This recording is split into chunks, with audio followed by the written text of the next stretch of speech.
Entonces vamos a empezar la clase. La siguiente, por favor.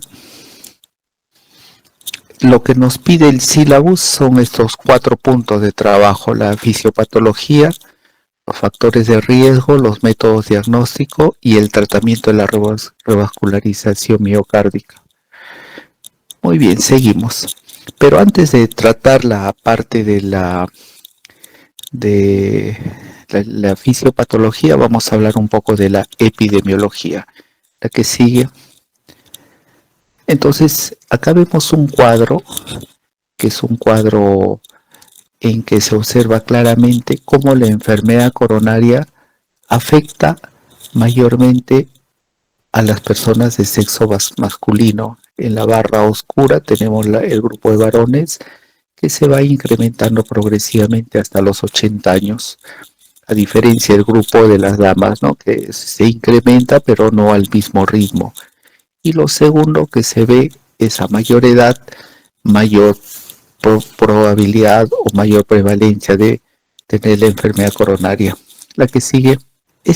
El anterior es un cuadro de hace más o menos 20 años, pero este cuadro es un gráfico publicado en la última actualización de revascularización de miocardio de la Sociedad Americana de Cirugía Torácica y Cardiovascular, en el cual se ve casi lo mismo. La barra que mayor se incrementa es la de varones, seguida de mujeres, y la edad pico es alrededor de los 80 años.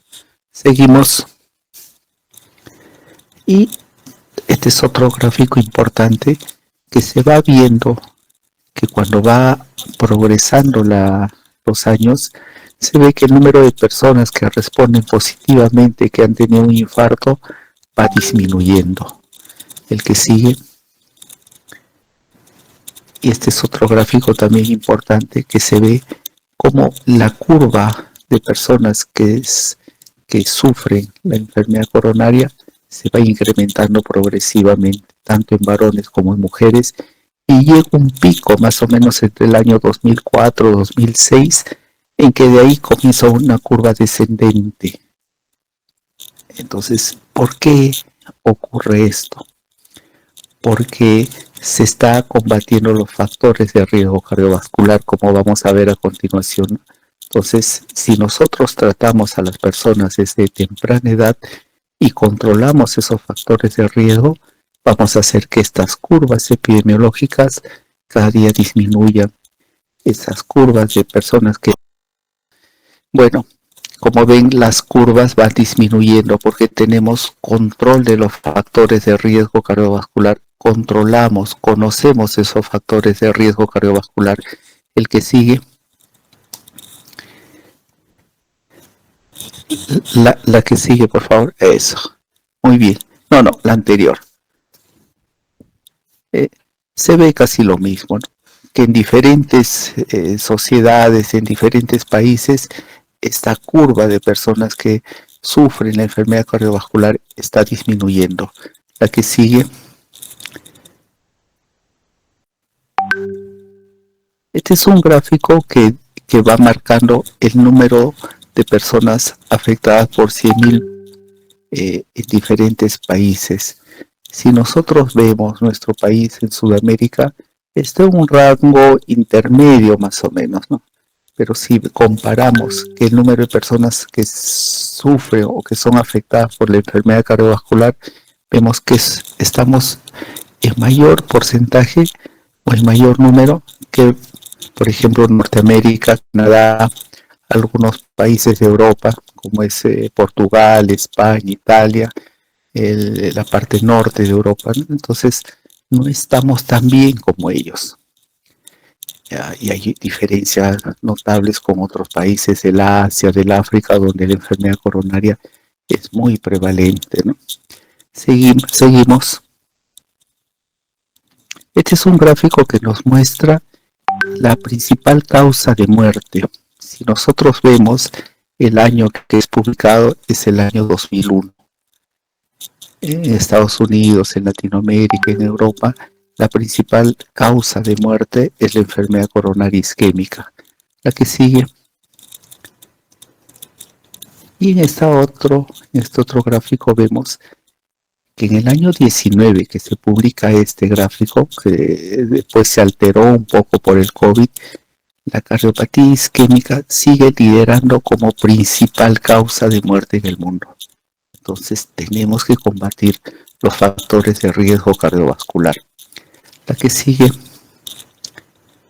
esto, lo tenemos que combatir esto. Seguimos. ¿Qué es un factor de riesgo? ¿No? El factor de riesgo es una característica biológica, un hábito, un estilo de vida que nos hace que aumentemos la probabilidad de sufrir alguna enfermedad cardiovascular, ¿no? También la ausencia de estos factores de riesgo no significa que no podamos tener la enfermedad cardiovascular, y la presencia de uno más tampoco nos es, no, es, no vamos a decir que sí va a ser, no, no siempre son probabilidad, aumentamos la probabilidad. La que sigue. Entonces, estos factores de riesgo cardiovascular se clasifican en dos grupos, modificables y no modificables. Los dos factores no modificables más importantes, el sexo y la edad. El varón frente a la mujer, como han visto. A mayor edad, mayor probabilidad de tener enfermedad coronaria. Algunas causas como genéticas también, ¿no? Que no podemos modificarlas. Pero los factores de riesgo modificables sí tenemos que conocerlo, porque cambiando estilos de vida, cambiando algunos hábitos o por intervenciones farmacológicas podemos corregir eso. Por ejemplo, el tabaco, la dislipidemia, la diabetes, podemos combatirlo, corregirlo desde temprana edad y así evitar que el paciente sufra enfermedad cardiovascular. Entonces, la medicina tiene que estar orientada al tratamiento primario, ¿no? La búsqueda primaria de la enfermedad antes de la etapa curativa o de rehabilitación. Entonces, si sabemos que la diabetes es un factor de riesgo fuerte, entonces al paciente cambiemos su estilo de vida. Si el tabaco es otra cosa igual, entonces que deje de fumar, que sea más, no, por ejemplo, un obeso, que sea más activo, cambio de estilos de comida, mayor ejercicios, etc., ¿no? Al igual que la hipertensión, que la dislipidemia, etc. El que sigue. Pero se ha visto que hay personas que, a pesar de tener factores de riesgo muy bajos, por ejemplo, pacientes jóvenes, mujeres jóvenes que no son obesas, u hombres delgados, no fumadores, no hipertensos, no diabéticos, hacen. Me siento preocupado. Hay algunos factores de riesgo que no son estos ni estos de este grupo anterior, ¿no? Los clásicos son otros factores de riesgo, como el ingreso, el nivel del ingreso de mensual, el tipo de trabajo, factores psicosociales. Esto se les llama los factores de riesgo no tradicionales, ¿no? Entonces, todo eso influye para que el paciente desarrolle enfermedad coronaria. El que sigue, por favor. Entramos a la fisiopatología. El que sigue. ¿Cuál es la causa fundamental de la enfermedad coronaria? La que sigue es el desarrollo de la placa ateromatosa a nivel del endotelio, en la parte endotelial, subendotelial, se comienzan a depositar una serie de depósitos de grasa, colesterol, donde se produce activación de factores diferentes, factores inflamatorios, etcétera, produciendo una placa ateromatosa. Y esa placa ateromatosa va obstruyendo la luz vascular en forma progresiva. En su desarrollo, esta placa puede inestabilizarse, romperse y causar obstrucciones súbitas y dando los síndromes coronarios agudos o causando infartos y muerte del paciente, ¿no? A veces tenemos personas que nunca han tenido dolor, nunca han tenido síntomas cardiovasculares y hacen paro cardíaco, fibrilaciones, y a veces no se puede recuperar y mueren súbitamente, ¿no? Son estos pacientes que tienen placas desarrollándose en sus coronarias que se inestabilizan y se producen obstrucciones súbitas y con muerte del paciente. El que sigue, ¿no? La placa teromatosa es el origen de la enfermedad coronaria, ¿no? Y esa placa teromatosa puede convertirse en una placa inestable, como se ve en este gráfico, ¿no? Hay obstrucciones severas, oclusiones totales, a pesar de que la placa teromatosa no está en un grado severo de obstrucción, pero por la fractura, por la exposición de este material subendotelial, puede producir obstrucciones súbitas, causando infarto y a veces muerte del paciente. El que sigue, debajo del endotelio se deposita una serie de material de lípidos, donde incluye macrófagos, proliferación de células musculares, depósitos de calcio, etc. El que sigue. Y este es un gráfico pues, donde se ve la activación de una serie de factores que esta placa va desarrollándose. En el desarrollo de esta placa puede fracturarse la parte superficial exponiendo el material subendotelial y causando obstrucciones crónicas, como ya les he dicho. El que sigue. Este es un gráfico simple, ¿no? Una placa normal, un ateroma que se desarrolla y el ateroma puede complicarse en varias formas, ¿no? Una estenosis crónica, una ruptura causando una trombosis del vaso. El que sigue. Este es un gráfico muy conocido de la revista española de cardiología. Una placa estable, una obstrucción crónica que da los síntomas, los síndromes coronarios crónicos que ustedes ya saben, dolor al esfuerzo, retroesternal que calma el reposo, ¿no? Pero una placa que no obstruye tanto la luz vascular puede causar un 20%, un 30% de obstrucción, puede fracturarse, puede romperse, exponiendo el material subendotelial y causando los síndromes coronarios agudos. El que sigue.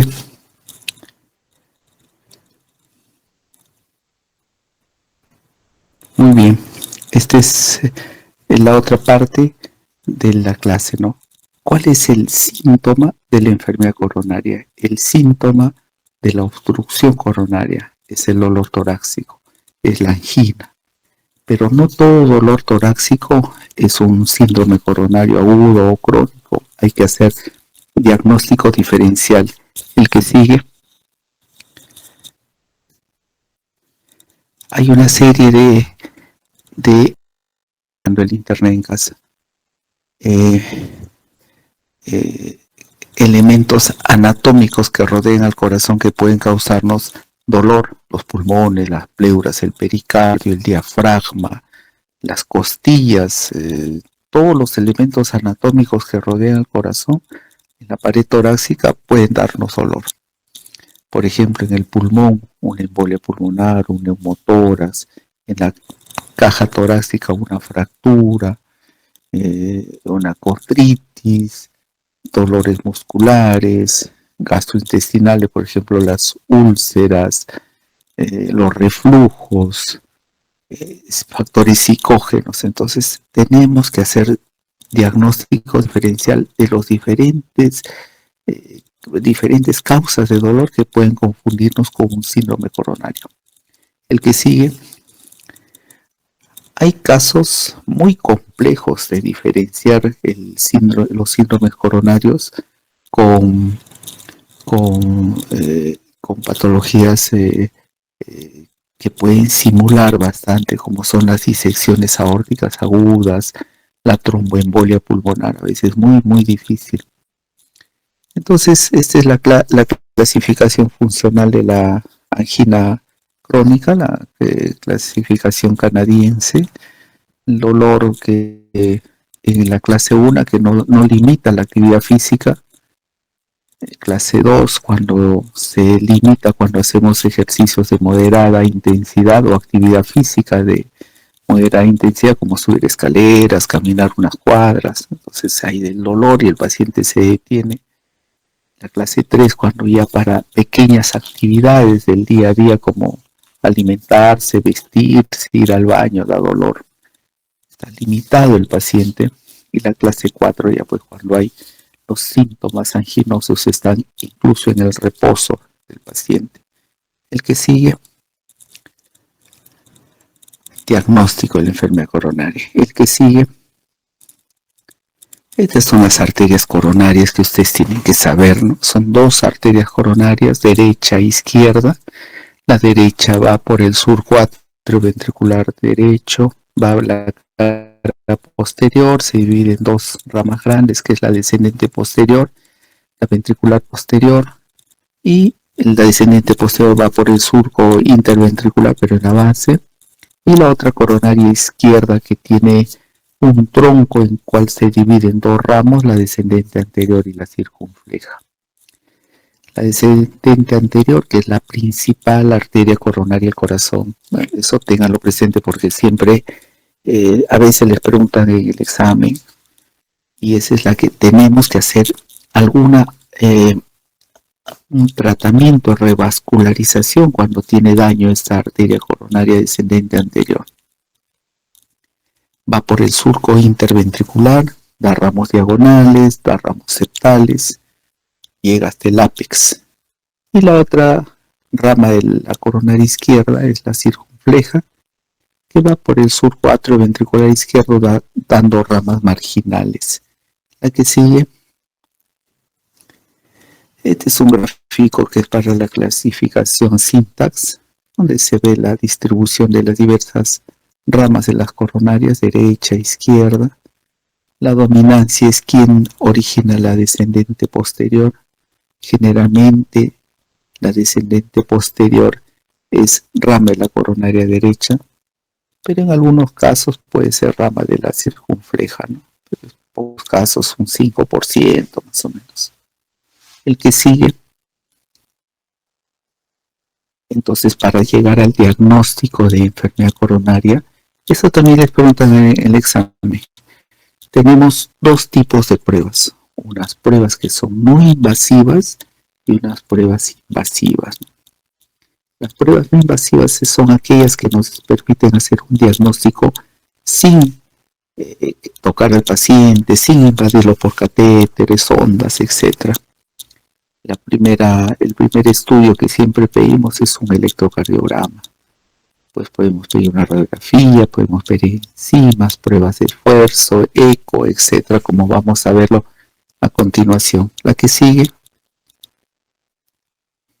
este es un electrocardiograma donde vemos las ondas normales, pero también podemos ver diferentes trazados electrocardiográficos donde vemos alteraciones que nos sugieren enfermedad coronaria. El segmento ST es importante, tanto su depresión como su elevación.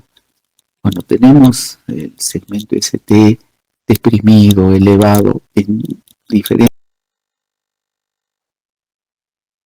esta elevación o depresión del ST en diferentes derivadas, nosotros podemos más o menos acercar, ver dónde está la enfermedad coronaria, ¿no? ¿Qué arteria coronaria se ha afectado?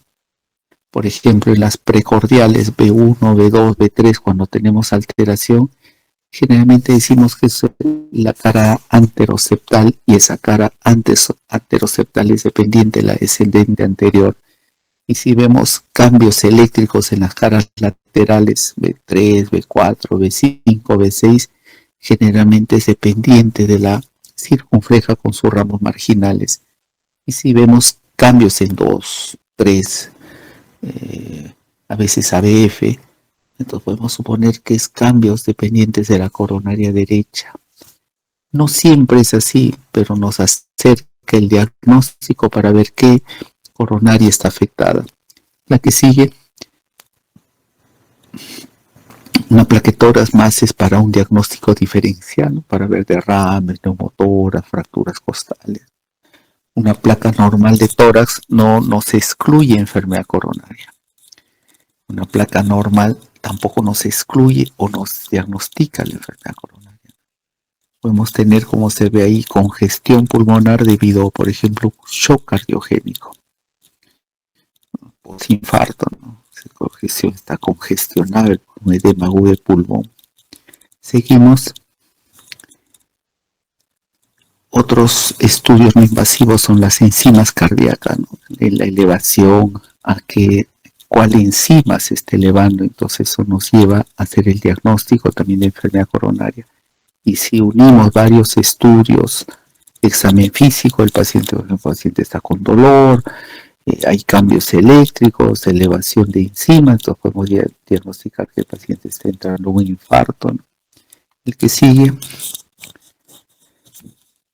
Las pruebas de esfuerzo es una prueba para repetir dolores que a veces el paciente no lo tiene en reposo, porque las anginas estables, el paciente, la enfermedad coronaria crónica, el paciente hace dolor al esfuerzo. A veces llega al consultorio de emergencia y dice, tengo dolor cuando camino, tengo dolor cuando hago alguna actividad física. Entonces tenemos que repetir esto. Entonces lo repetimos sometiéndolo a una prueba de esfuerzo. Muy bien. En la prueba de esfuerzo vemos el electrocardiograma, vemos si hay cambios eléctricos, vemos la presión tiene que elevarse normalmente, vemos la frecuencia cardíaca que tiene que elevarse normalmente con el ejercicio y el paciente nos va explicando si tiene dolor, ¿no? Es una prueba no invasiva, que a veces tiene que estar al lado un cardiólogo, un desfibrilador, porque el paciente puede ser arritmia, puede ser un evento cardiovascular durante la prueba. El que sigue. Pero ¿qué hacemos si el paciente, por ejemplo, es un obeso, muy gordito el paciente, o es una señora anciana que no puede caminar porque tiene lesiones en la cadera, o tiene úlceras en las piernas debido a úlceras varicosas, úlceras isquémicas, o no tiene un pie? Entonces hay pruebas que podemos someter a como si estuviera realizándose un ejercicio, que es las pruebas de estrés con ecografía, y el corazón le estimulamos con dobutamina, ¿no? Entonces repetimos que el paciente como si tuviera una actividad física. La ecocardiografía también es un estudio no invasivo que se ve anatomía y función del corazón. Podemos ver las diferentes caras. Hipocinesia en cara anteroceptal, nos puede decir el ecocardiografista. Y si vemos cambios eléctricos en esa cara, entonces decimos el paciente está infartando la cara anterior del corazón. ¿Y cuál es la arteria, la descendente anterior? Uy, rapidísimo, someterle un estudio de hemodinámico o hacerle alguna terapia invasiva en el momento. El que sigue. La gammagrafía cardíaca es para ver pues el paciente cómo está el corazón, ver zonas isquémicas, zonas de infarto. Estos estudios de perfusión generalmente se hacen en reposo y se le somete a un estrés. En reposo a veces podemos ver distribución uniforme del fármaco o del radiofármaco en el miocardio, pero cuando lo sometemos al estrés puede haber zonas de hipoperfusión. Esas zonas de hipoperfusión,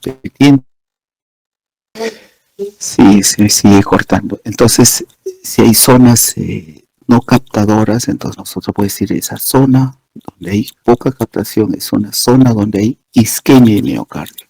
Y si no capta el contraste en una zona, tanto al reposo como al ejercicio, es una zona de infarto. Y podemos calcular por esos estudios de perfusión la cantidad de músculo isquémico. Cuando supera del 10% el músculo isquémico, la masa ventricular izquierda mayor del 10% es un signo que hay que someter al paciente a un tratamiento de revascularización. 10% es el límite, ¿no? Pasamos a otra. ¿No? Entonces acá vemos un estudio de perfusión. Hay mala captación del contraste en la cara apical, y la flecha se ve un estudio de un cateterismo cardíaco donde se ve que la lesión es al inicio de la descendente anterior. Vamos con otra. Anterior. También ya no usamos a veces radiofármacos, sino también en la que sigue, hijita, la que sigue, eso, la tomografía de emisión de positrones con perfusión de amonio, ¿no? Se ve el metabolismo de la glucosa y se puede, son estudios más precisos que un estudio de gammagrafía con radiofármacos, ¿no? También se puede ver zonas de isquemia, zonas de infarto, etc.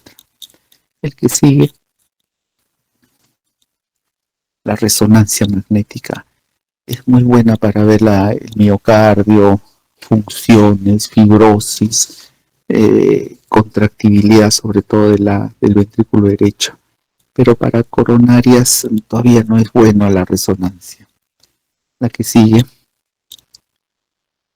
es la angiotomografía. La angiotomografía es cada día más sofisticada. Por medio de angiotomografía podemos ver todas las coronarias, su distribución, su anatomía, buscar zonas de estenosis, ¿no? Es una prueba no invasiva, pero con bastante proximidad de búsqueda de lesiones. A veces operamos pacientes de algunas patologías cardiovasculares solo con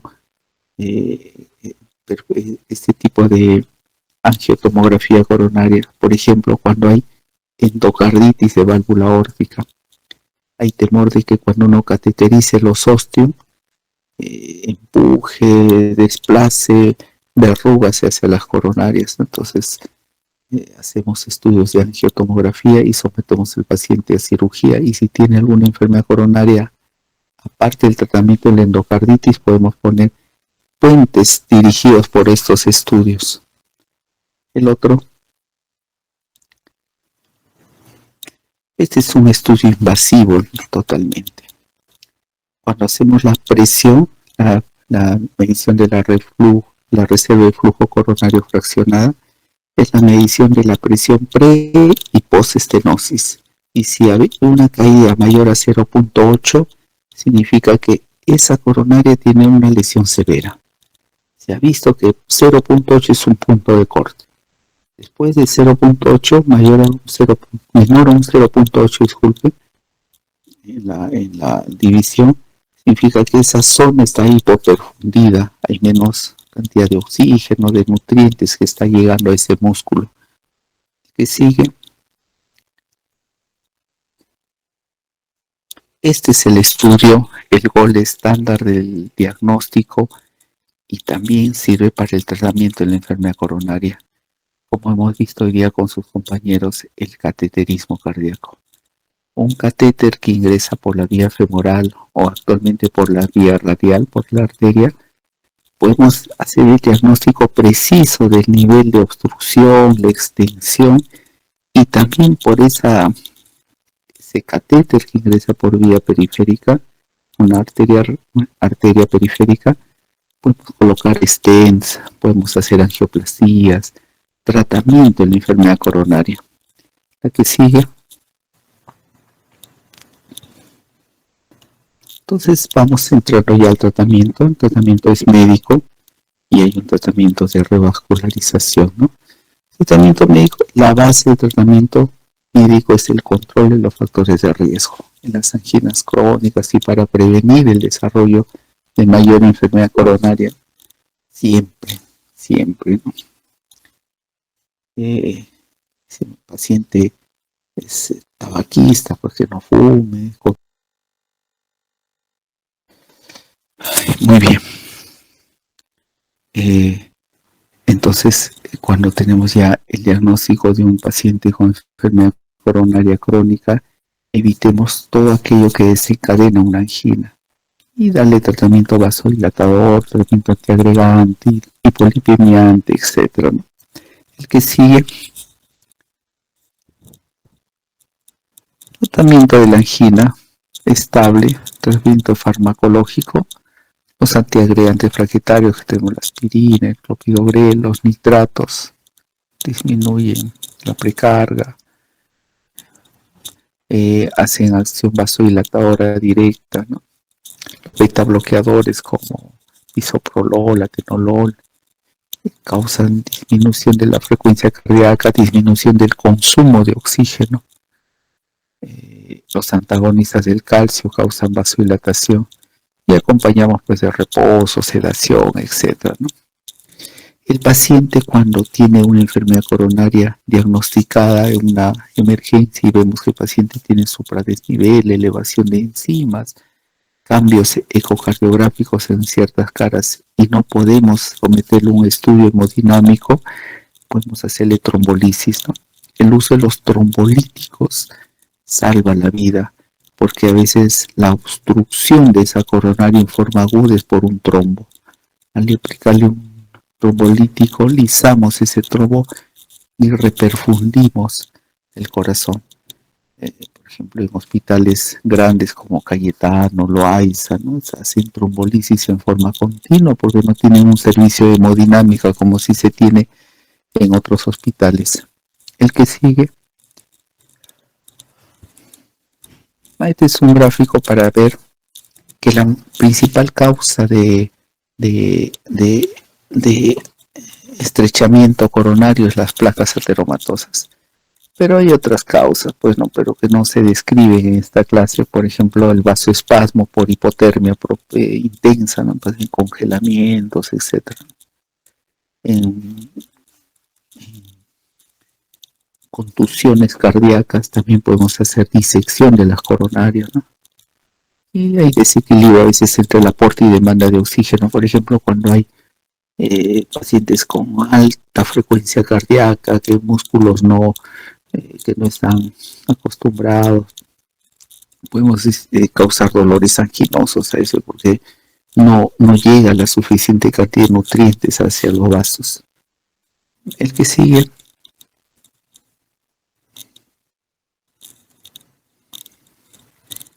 Los síndromes coronarios agudos. Es importante esto, porque la placa se está desarrollando y súbitamente puede obstruirse. Causa frecuente en los síndromes coronarios agudos de muerte, de secuelas a veces invalidantes, pacientes que han hecho paro, fibrilaciones, son recuperados, pero pueden quedar con isquemias o músculo muy dañado después de un infarto, que el paciente queda con una insuficiencia cardíaca congestiva, pacientes postrados que ya no pueden trabajar, no pueden caminar. El que sigue. Este es un gráfico que vemos, pues, ¿no? La formación de una placa, se rompe la placa y da origen a un síndrome coronario agudo. Y el síndrome coronario agudo puede ser sin elevación del ST o un síndrome coronario agudo con elevación del ST. Si es sin elevación de ST, a veces da angina inestable, a veces hay infartos sin elevación del ST, el paciente está con mucho dolor, hay elevación de enzimas, pero el paciente no eleva el ST. Hay otras formas de diagnóstico, ¿no? Enzimática, por clínica. Y cuando ocluye totalmente el síndrome coronario agudo, sí eleva ST y da un infarto, ¿no?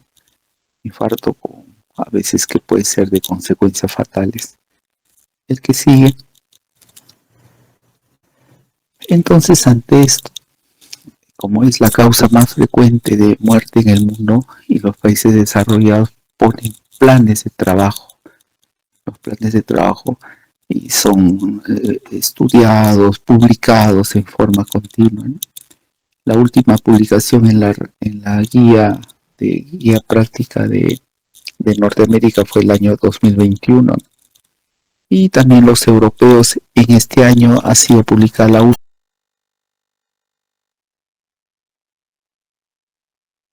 El que sigue, por favor. En la guía americana definen el grado de lesión. El grado de lesión, nosotros decimos que una lesión coronaria es severa cuando el porcentaje de estenosis es mayor a un 70%. Porque se ha visto cuando hacemos la medición de flujos, de caída de presiones, es significativa a partir del 70% de estenosis. También puede replicarse lo mismo con otros vasos, por ejemplo, las carótidas, las arterias femorales, etc. Pero hay una excepción que es el tronco de la coronaria izquierda. Cuando el tronco de la coronaria izquierda, ese vaso que se bifurca en dos, dando la descendente anterior y la circunfleja, ese segmento de ese vaso de la coronaria izquierda tiene una lesión de un mayor a un 50%, ahí se denomina severa. Entonces, para todos los vasos coronarios, 70%, a excepción del tronco que sí es un 50%. El que sigue, por favor.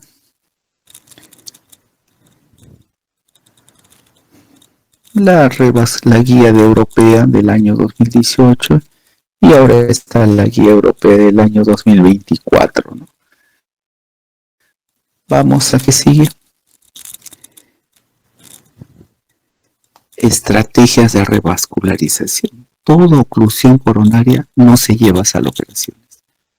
Toda oclusión coronaria no se trata solo con angioplastía en stent.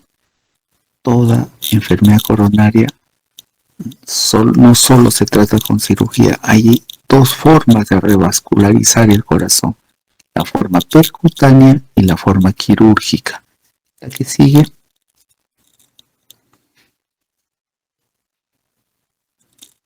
En la guía europea publican este gráfico que es bonito, que se repite en una serie de trabajos. ICP significa intervencionismo coronario percutáneo. ICAP significa revascularización de miocardio quirúrgica. Cada cosa tiene algo a favor y cada cosa tiene algo en contra. Pero en resumen, las intervenciones coronarias percutáneas generalmente son más hechas cuando el paciente está en fase aguda. El paciente está en esa fase de angina inestable, donde hay riesgo de que el paciente muera músculo, de que infarte y haga un evento cardiovascular como paro, fibrilaciones, etc. El paciente rápidamente puede ser llevado a un laboratorio hemodinámico y hacerse el diagnóstico del vaso ocluido y abrirlo, reperfundirlo. Entonces, en casos agudos es mejor el intervencionismo. A favor de la cirugía, sobre todo en los casos crónicos. Aquellos pacientes con angina crónica es mejor revascularizarlos en forma quirúrgica. ¿Por qué? Se ha visto que los puentes quirúrgicos duran más que la colocación de stent. Tiene más patencia a lo largo del tiempo. Se logra revascularizaciones más completas. Se pone 3, 4, 5 puentes. Un principio quirúrgico de la revascularización es que la revascularización sea completa. Todo vaso coronario como enfermedad que su diámetro sea mayor a 1.5 tiene que revascularizarse. Entonces, hay otros factores, por ejemplo, un paciente anciano, frágil, intervencionismo. Un paciente con baja fracción de eyección, es mejor la cirugía, porque revascularizamos mejor el corazón. El que sigue. Hay bastante letra ahí. El que sigue. Pero si vemos todo lo que está escrito, se resume en este cuadro. Los síndromes coronarios agudos. Si ustedes ven el verde, en la primera forma de abordaje de los síndromes coronarios agudos es el intervencionismo. ¿No? Como dice primario, PCI o intervencionismo coronario percutáneo, ¿no? Es lo primero. Si no se puede, por dificultad técnica, son vasos muy complejos, muy calcificados, multivasos, recién como segundo paso es la cirugía en los síndromes coronarios agudos. El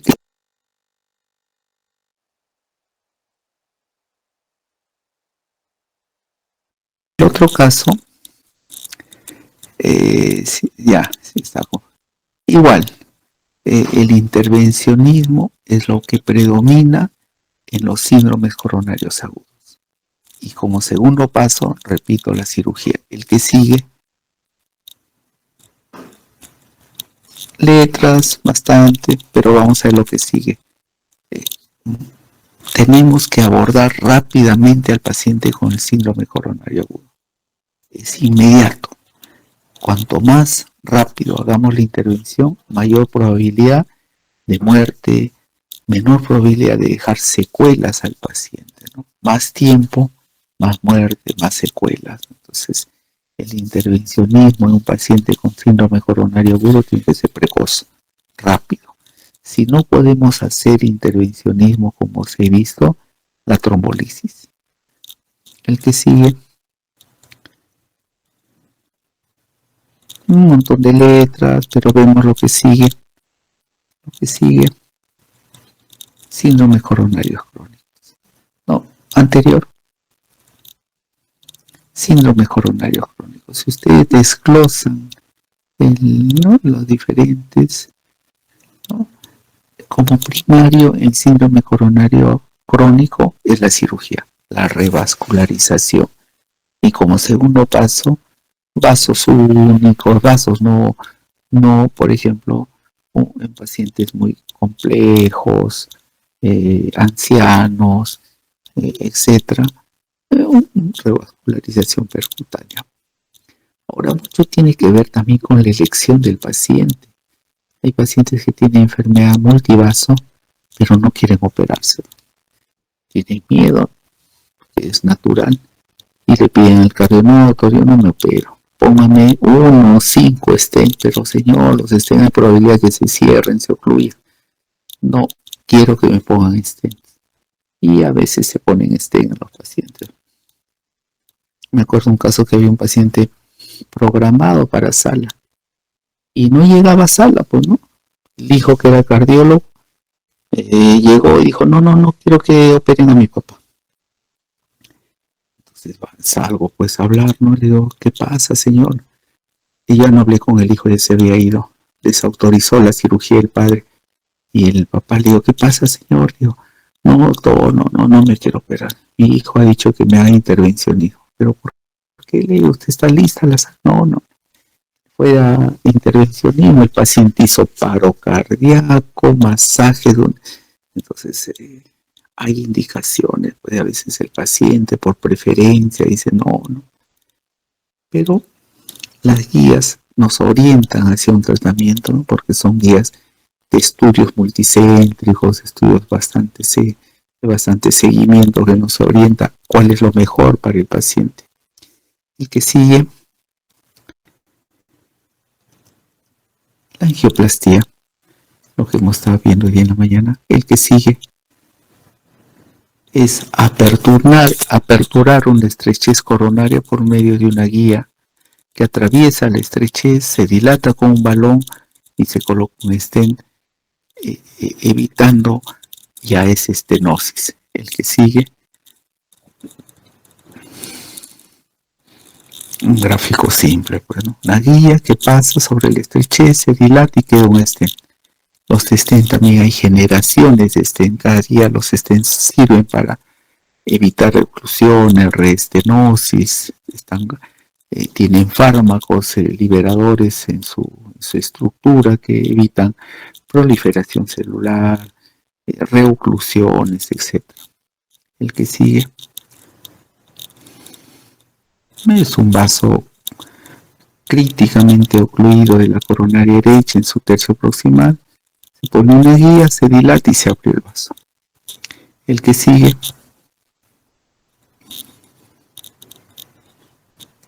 la circunfleja totalmente ocluida, se pasa una guía, se hace una angioplastía, se coloca un stent y se abre ese vaso. El que sigue, cirugía. Miren, doctores, cada día la medicina evoluciona hacia lo menos invasivo. Hace muchos años, como vamos a hablar en la década del 60 del siglo pasado, 70, todos los pacientes con enfermedad coronaria se operaban. Pero después se fue descubriendo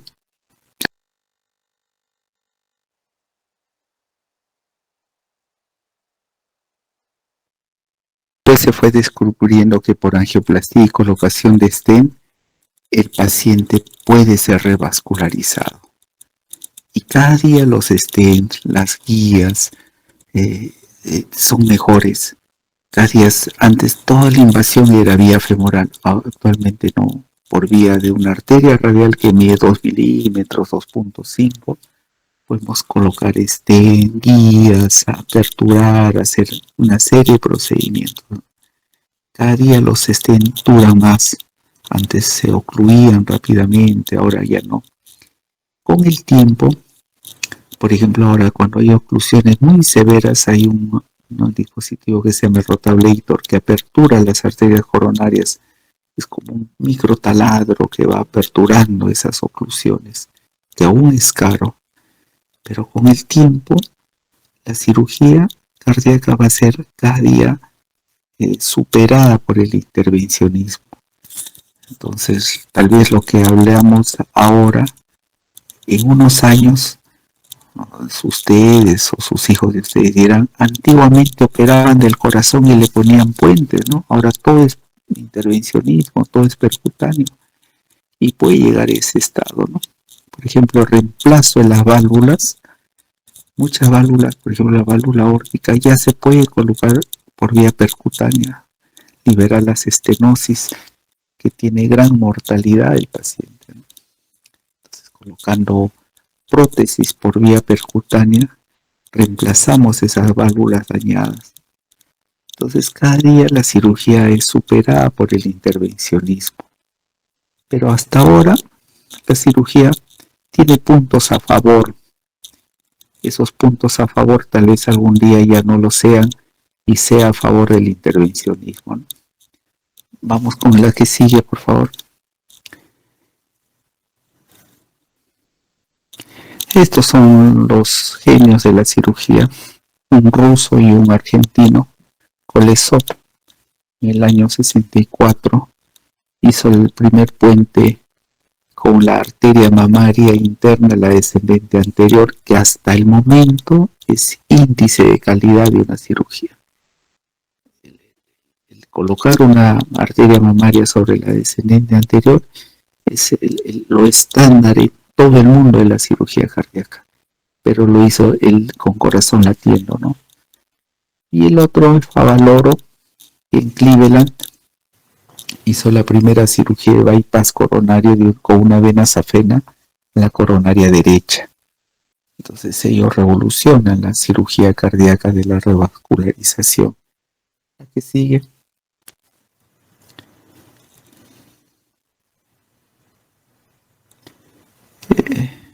Bueno, el uso de la mamaria interna sobre la descendente anterior asegura que el paciente viva más y tenga menos probabilidad de tener infartos, muerte de causa cardiovascular en el futuro.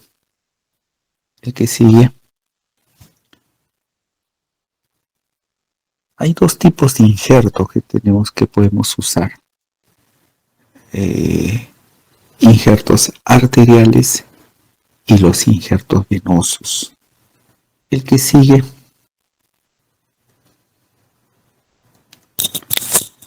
Las venas a utilizar en la revascularización de miocardio es la vena safena interna, no hay otra.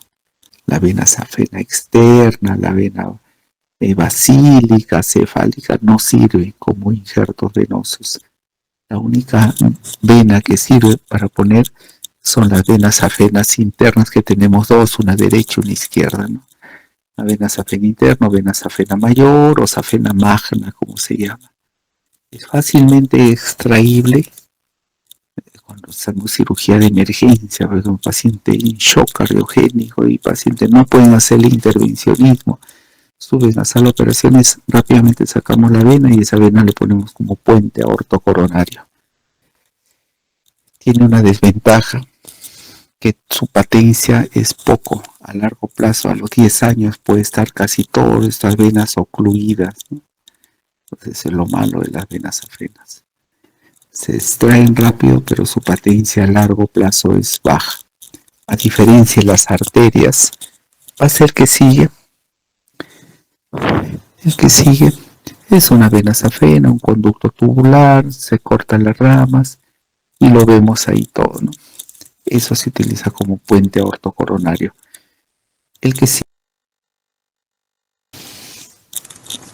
El otro grupo de injertos son las arterias. Las arterias, que las principales arterias de la revascularización coronaria son dos: la arteria radial y la arteria mamaria interna o torácica interna, también que se llama, como vimos en la clase de anatomía.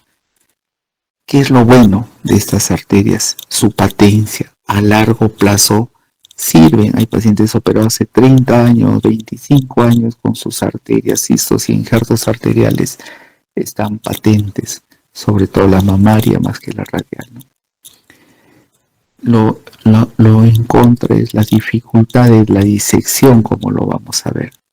Sacar una arteria radial implica pues conocer la anatomía, los flexores, el nervio radial, que no sean lesionados durante su disección, ¿no? Y sacar una arteria mamaria hay que conocer su trayecto, que es retroesternal y todo lo que vamos a ver también. El que sigue. Este es un gráfico de un libro famoso de revascularización, en que se ve como un árbol, ¿no? Todo lo que podemos poner a un corazón como injerto, ¿no? Las arterias mamarias, que son dos, derecha e izquierda, la primera rama de la subclavia que desciende, injertos venosos, injertos de arteria radial, ¿no? Haciendo enmarañado de arteria sobre el corazón. El que sigue. Permeabilidad de la vena safena va disminuyendo con el tiempo, ¿no? Hasta que llegan a ocluirse, enfermarse, a sufrir cambios ateroscleróticos también la vena, porque son conductos no capacitados para recibir sangre arterial. La que sigue.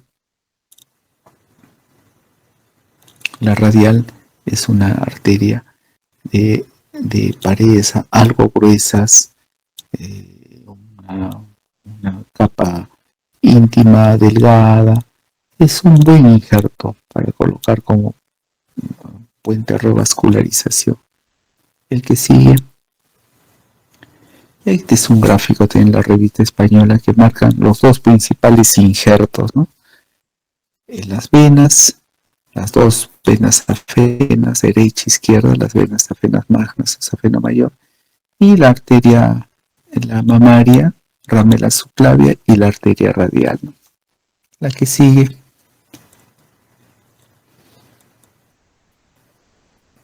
Hay otras arterias que pueden servirse como revascularización, pero no son útiles. Por ejemplo, la arteria esplénica, tendríamos que abrir el abdomen, sacar la arteria, hacer una esplenectomía para hacer una cirugía. Suena un poco raro, ¿no? Un poco cruento. La arteria gastroepiploica, por ejemplo, la arteria escapular, la arteria, la que va por los músculos rectos, que una vez la saqué, la epigástrica inferior, son arterias que pueden ser usadas como puentes de revascularización, pero es más como factor teórico, no nada práctico, ¿no? El que sigue es un gráfico de circulación extracorpórea. Los puentes podemos colocarlo con el corazón latiendo, que se llama la revascularización sin bomba, sin circulación extracorpórea. El corazón está latiendo y ponemos los puentes, y podemos detener el corazón por una cardioplegia, que hace un paro diastólico, y poner todos los puentes que necesita. Las ventajas de la revascularización con corazón parado es que revascularizamos todas las arterias, es una mayor revascularización, y los injertos tienen mayor patencia, porque a veces cuando el corazón está latiendo podemos hacer injertos o anastomosis no muy precisas, ¿no? El que sigue.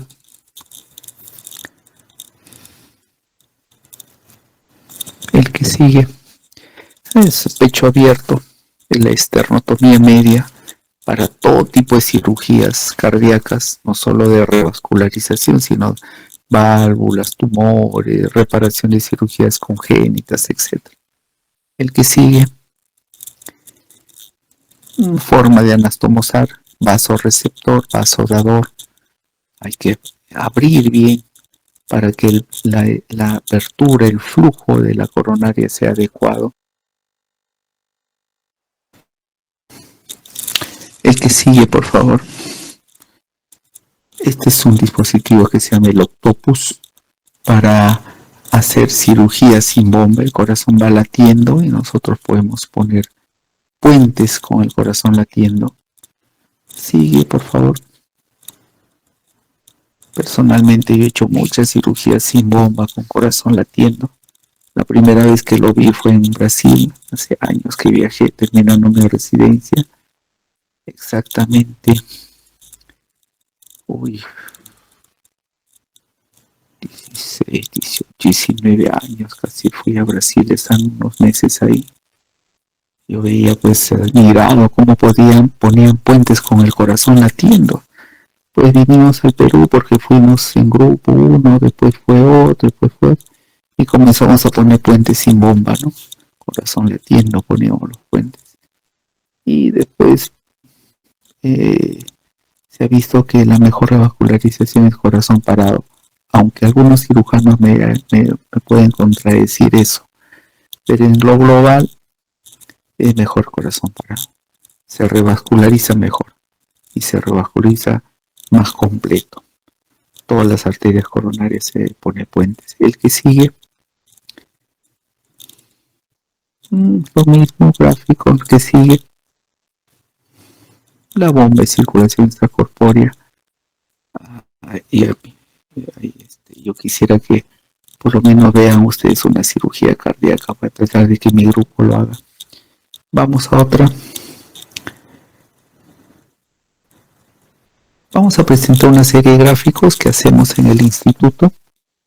Nosotros marcamos las zonas de disección. Está marcado el paciente para el retiro de la vena safena. Hacia el otro. Estamos marcando. Se estira el brazo para el retiro de la arteria radial. La vena safena está marcada. El que sigue. La arteria radial para marcar su disección. Otra.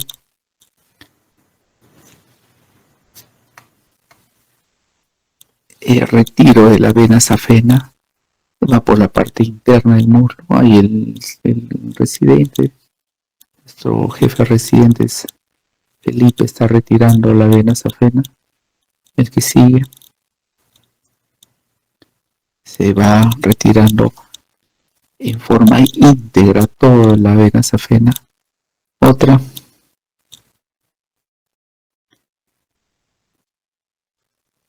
Estamos señalando todo lo que se ha retirado de la vena safena, un tubo largo, con las ramas ligadas, con poco de grasa, no hay que retirarlo todo. El componente perivenoso, el que sigue. Ahí estoy yo, un segmento largo de no sirve como vasos coronarios, miden milímetro y medio, 2 milímetros. El que sigue, se está disecando la arteria mamaria, que es una arteria retroesternal. Hay un separador que muestra.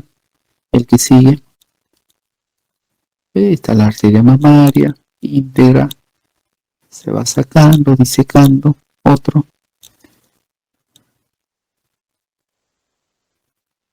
El cirujano está viendo, levantando el esternón. Por eso les digo, la dificultad de retiro de los injertos arteriales es mayor que el injerto venoso, pero tienes a favor es que dura más. El otro, uno anterior creo, están disecando la arteria radial. El que sigue, corte la piel. Que sigue, expuesto los músculos flexores de la mano. El que sigue. Ahí están nuestros dos residentes sacando la arteria radial. El que sigue. Ve, están mostrando más o menos unos 20 centímetros, tamaño de todo el antebrazo. El que sigue.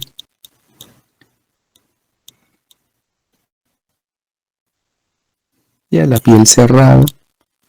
El que sigue. Pecho abierto, exposición del corazón.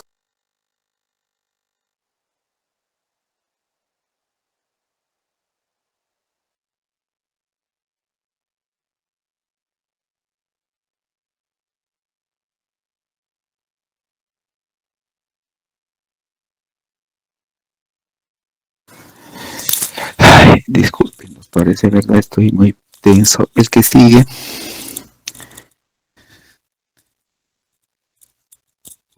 Ahí está. Esa es la arteria mamaria. Estoy poniendo el puente. Me están exponiendo el vaso para implantarlo sobre la descendente anterior. El que sigue. Está bajando el puente. Está sobre la coronaria. Y se ve la sutura. El que sigue. Y se colocó. Arteria mamaria interna. Se ve, ¿no? Que viene de la parte superior. No se ve como hacia la aorta, sino viene directamente la subclavia. Y anastomos a la descendente anterior que va por el surco interventricular. El ventrículo izquierdo hacia un lado y el ventrículo derecho hacia el otro lado. Es el principal puente que nos indica hasta calidad de trabajo. Hay una pregunta de examen que dice paciente varón 74 años con una fracción de eyección de 40. La fracción de eyección normal del ventrículo izquierdo es a partir del 55%. Y pone varón 74 años, fracción de eyección 40, se realiza la revascularización de miocardio, señale lo correcto. Y la respuesta correcta es pues mamaria descendente anterior y el resto de los puentes venosos, ¿no? Y cuando son pacientes de edad avanzada, podemos poner una vena, porque una vena, como hemos visto, dura hasta 10 años. Entonces, si tiene 74 hasta los 84, sí. Pero si es un paciente joven, 40 años, 50 años, tratemos de usar más injertos arteriales, porque la patencia de estos injertos arteriales es mayor, entonces dura más. Cuando tenga 70 años va a seguir funcionando esos puentes, ¿no?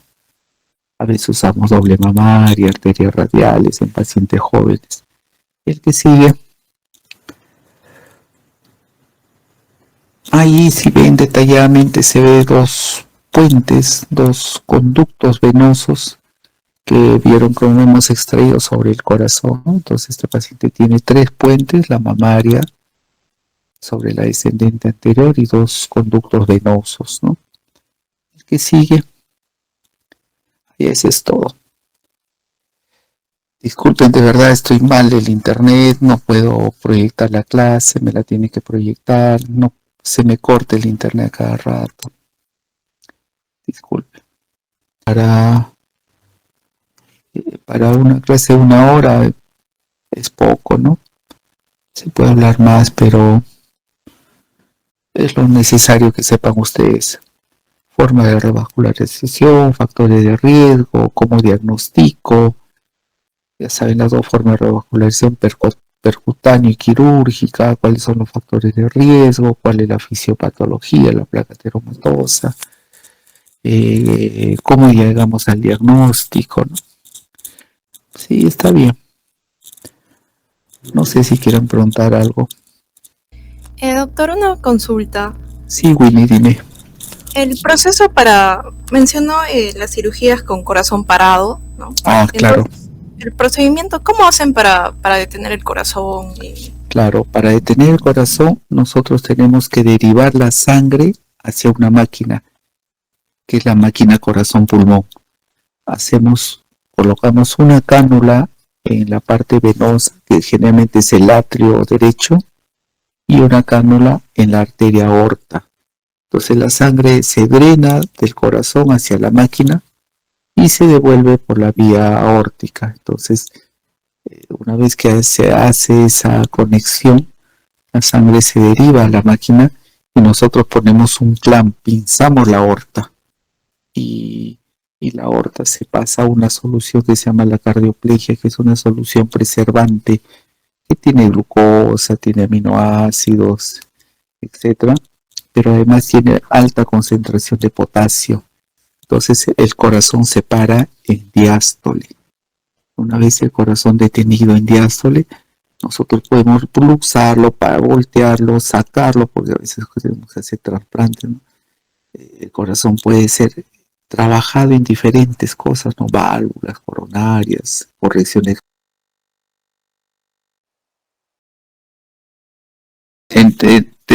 Llegaste a entender todo, ¿no? Creo que se cortó en media conversación.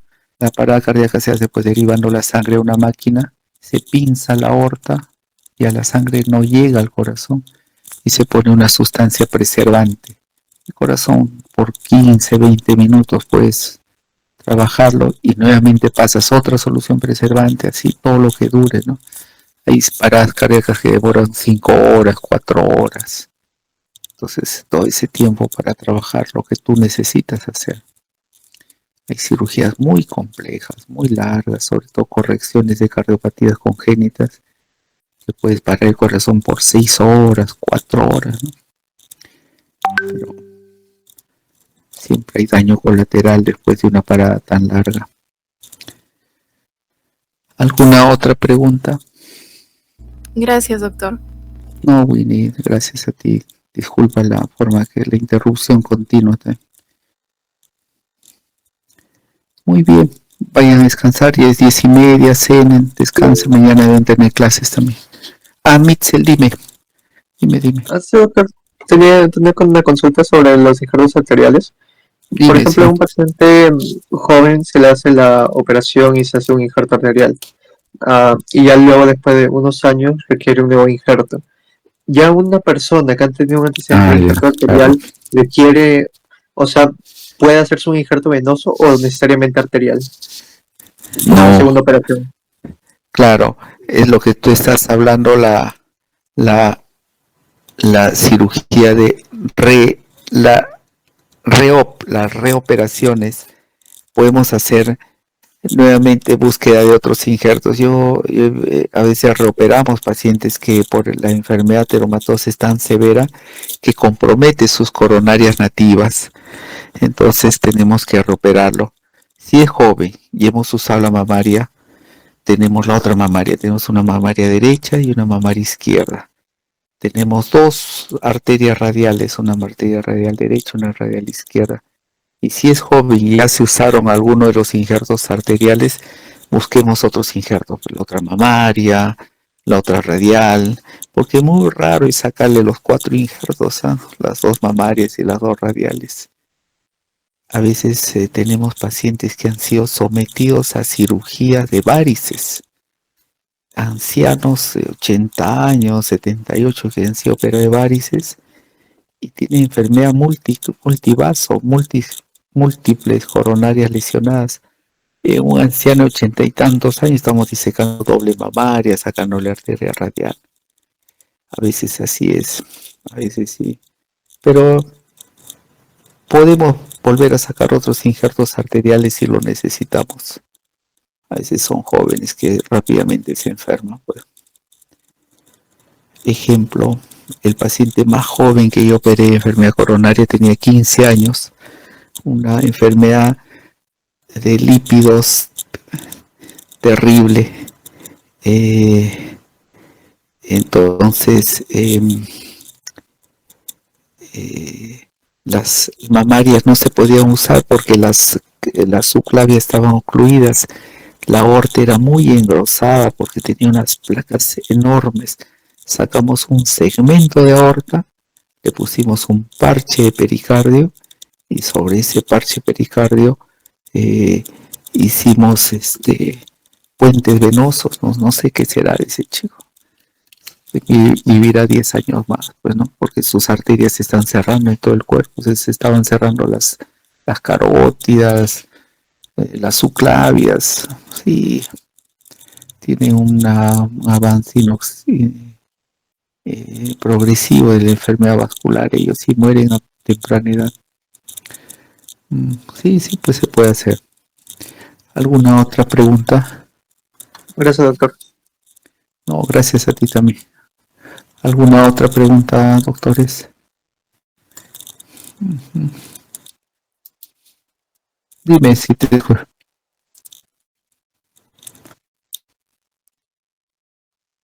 Ya, las coronarias. No. El diámetro de una coronaria que tiene lesión para ser revascularizada tiene que ser mayor a 1.5 milímetros.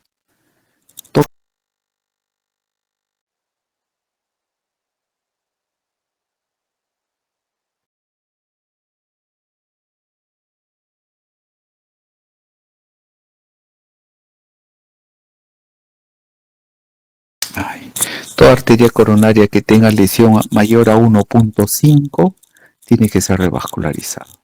Ese es el concepto teórico, ¿no? La revascularización completa que tiene que ser. Pero cuando hablamos de grado de estenosis, las estenosis tienen que ser, para que sean significativas, severas, tienen que ser mayores a un 70%, a excepción del tronco, ¿no? El tronco tiene que tener una estenosis mayor al 50%.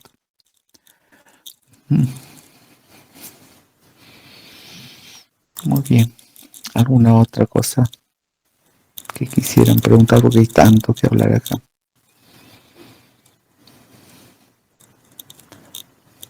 Muy bien, doctores, descansen. Vayan a